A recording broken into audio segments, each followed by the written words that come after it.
This is Sensei Buck Snyder. I'm a martial artist, nature lover, and total nerd. Come have fun with Sensei in the Wild.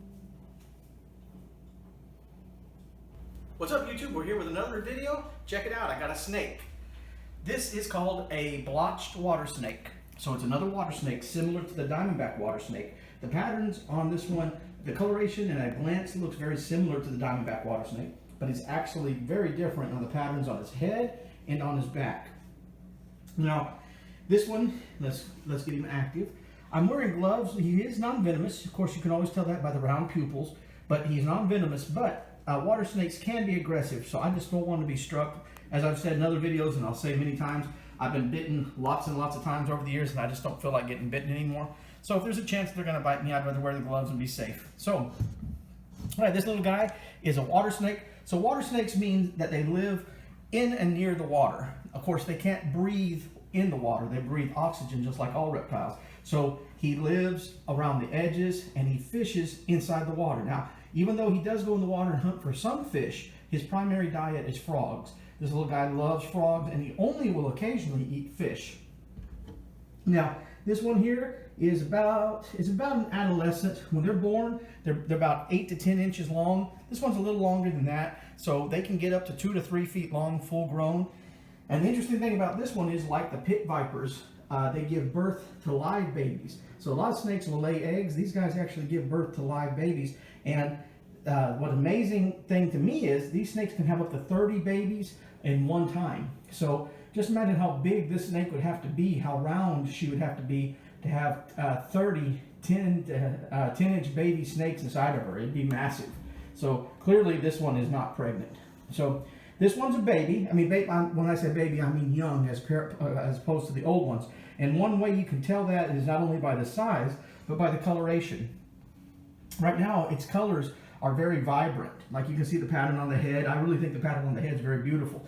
But as they age, these colors kind of fade and it becomes just a dark color. You can still see the patterns up close, but for the most part, they're kind of gone.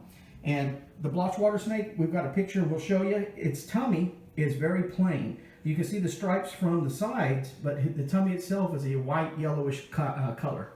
So anyway, super cool little snake again. Completely harmless to humans. Only time they will strike is if you mess with them as a defensive mechanism, but they're not going to slither up and bite you because you're nearby. They'll only do it if you're trying to handle them or you step on them or something. So we're going to take this little guy and turn him free in the bayou in just a minute. But before we do, I just want to remind everybody that this kind of snake here gets confused very often with the cottonmouth, which is a water moccasin, because the colorations are very different, but the shape's very different. And one thing that you can always tell by this snake, and let's say you see this guy swimming in the water and you think it's a water moccasin. Well, one difference between these two is the water moccasin swims with its entire body on the top of the water. Now, that's not 100% of the time, but that's most of the time. This little guy, when he swims, the only thing that sticks out is his head, and his whole body's submerged. So you can see by the way that they're swimming that most likely it's not a water moccasin.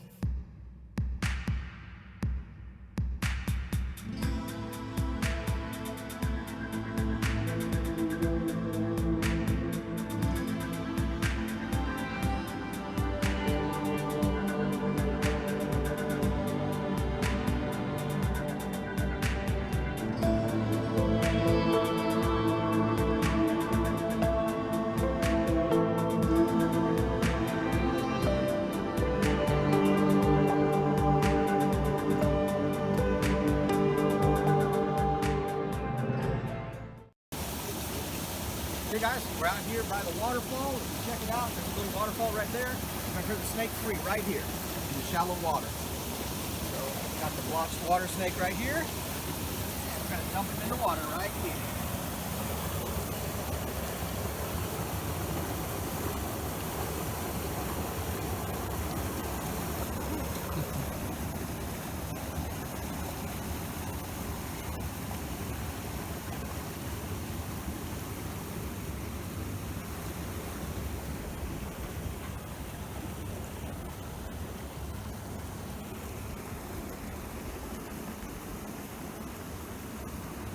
See how I talked about how his head's above the water?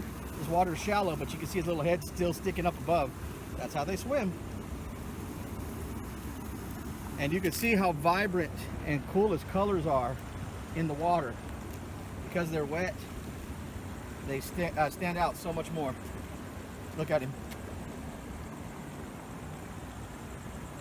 Anyway, guys, we're going to go ahead and let him go. Oh, looks like he's coming back out on the land. Go back out in the water, little snake. Go, go, go.